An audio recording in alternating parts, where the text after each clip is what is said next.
Hello, I'm JustHitSquare, and welcome back to another Destiny 2 gameplay video. Today, I'm going over the campaign review. Now, I kind of wanted to wait towards the end for this, and I've got one more review after this, and then I'm going to bring you the final review. And the review after this will be the Crucible review. And this review, I'm going to try to not make this as long, but I'm going to start going over certain things. And this is a story mission, Riptide, I believe. And anyways, so we're going to start talking about this. Now, the thing about it is that, you know, they wanted to wipe the story, wipe the slate clean in a sense with the campaign. You know, they wanted to make it to where we actually came in, and if you was a new Guardian, you was like, well, I don't know what's going on. But there's little nicks and picks through the complete storyline and lore to tell you what's happened in Destiny 1. But it's kind of like a refresh and a start over in a way is what Bungie wanted for Destiny 2. And, you know, whether we agree with it or not, this is what they wanted, and this is what we got. And they have 16 total missions in the story. And that is a fair amount. I mean, it may not seem like much, but a lot of these missions are anywhere from 10 to 20 minutes in that area. I'm guessing, I'm pretty sure in that vicinity. I'm sure when we first ran through it, you know, unless we was just speed running it, you know, whatever, but 10 to 20 minutes or even longer, you know, certain parts and stuff like that.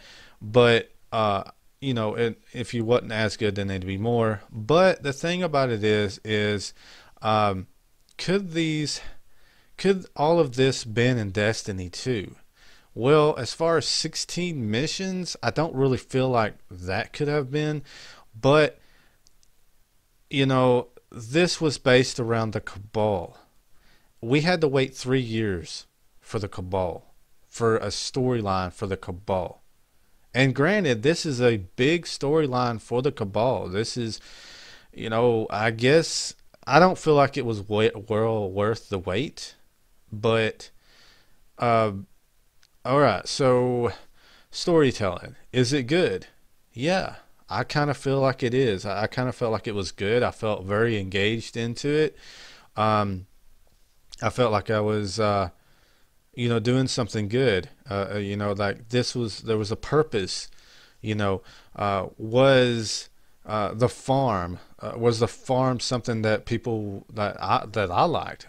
No, I didn't. I kind of felt like it was pointless. It was just a part to be in for just a little bit until you got to the tower, the new tower, and I guess it was okay for a little bit. But the thing about it is that there's so many things that's going on here in the campaign. Could this have really been a DLC?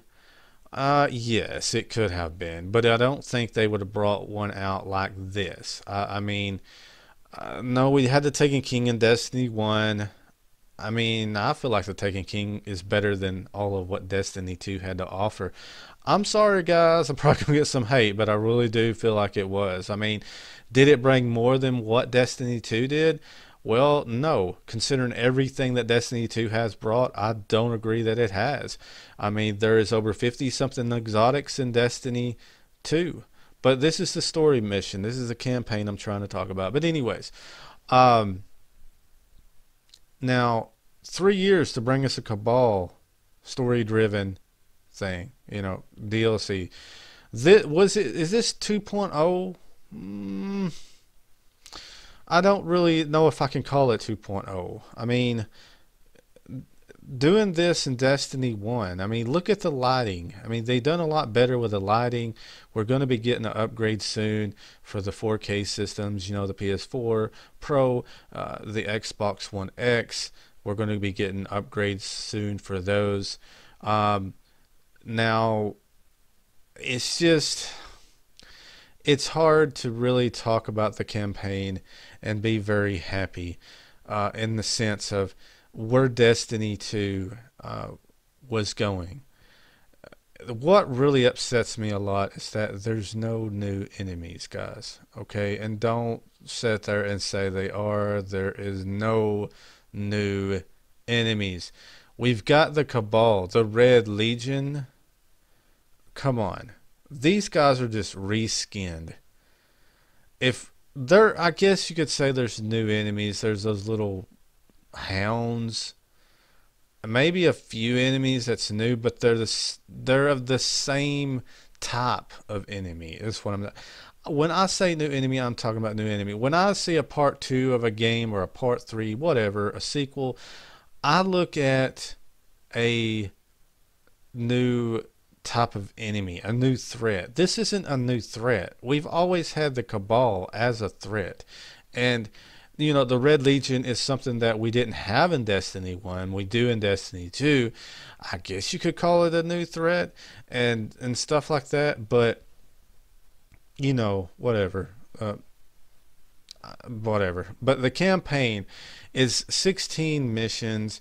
You can run with it. You can run through it in, I don't know, I guess 7, 8 hours, 10, whatever, somewhere in that vicinity. It just, everybody's got different play styles. I mean, some people rush through it quicker than others. Some people takes their time. I mean, I waited a long time for Destiny 2. I mean, I had fun with Destiny 1. I had 2 years of awesomeness with that. And then, it kind of died for me. And then we come out, then Destiny 3's hitting, and after 3 years, and I'm like, this is something I've been waiting for. I want to savor it. I want to take my time. I don't want to beat this in day 1 or day 2 or day 3 or week 1. I want to savor this. So I kind of did. I wanted to savor this. And the thing about it is, when I go back to the Taken King as being my favorite expansion and a favorite part of Destiny series, of the Destiny series, is just because of what it was.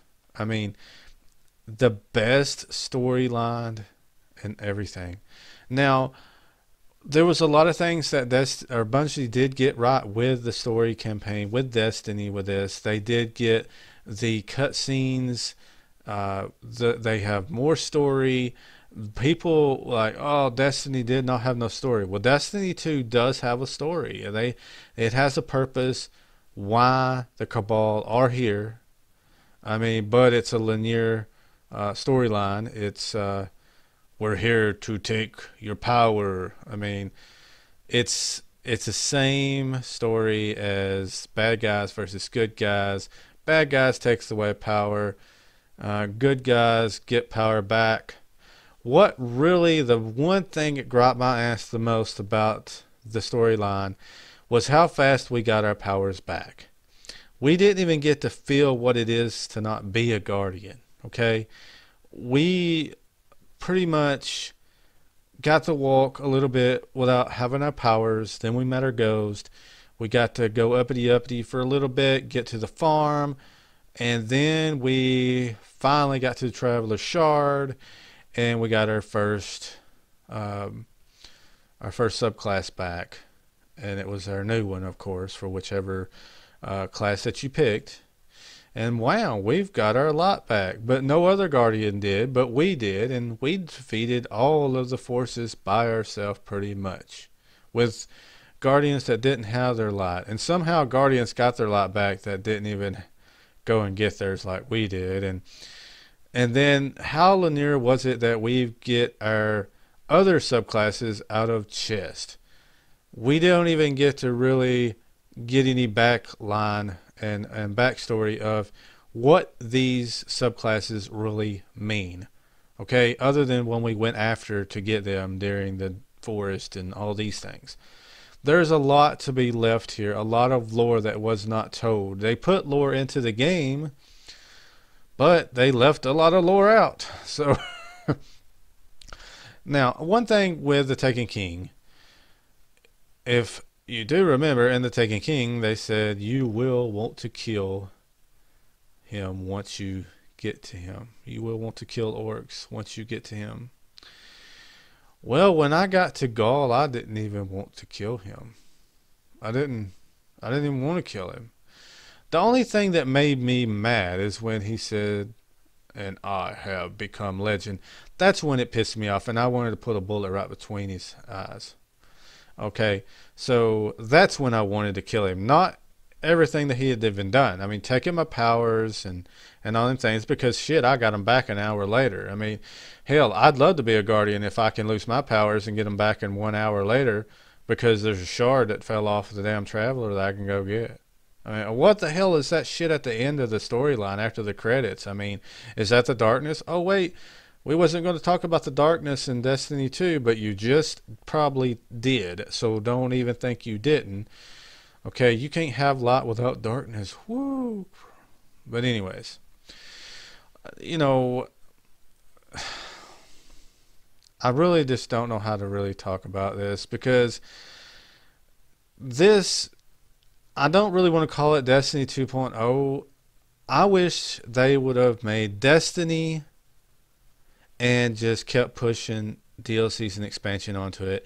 But the only reason they didn't is because they're with Activision, and Activision likes moolah. Every company does. So therefore, they want to put out a disc, $60 plus an expansion is 40. There we go with 100, 30, whatever, and we get more money. Bam.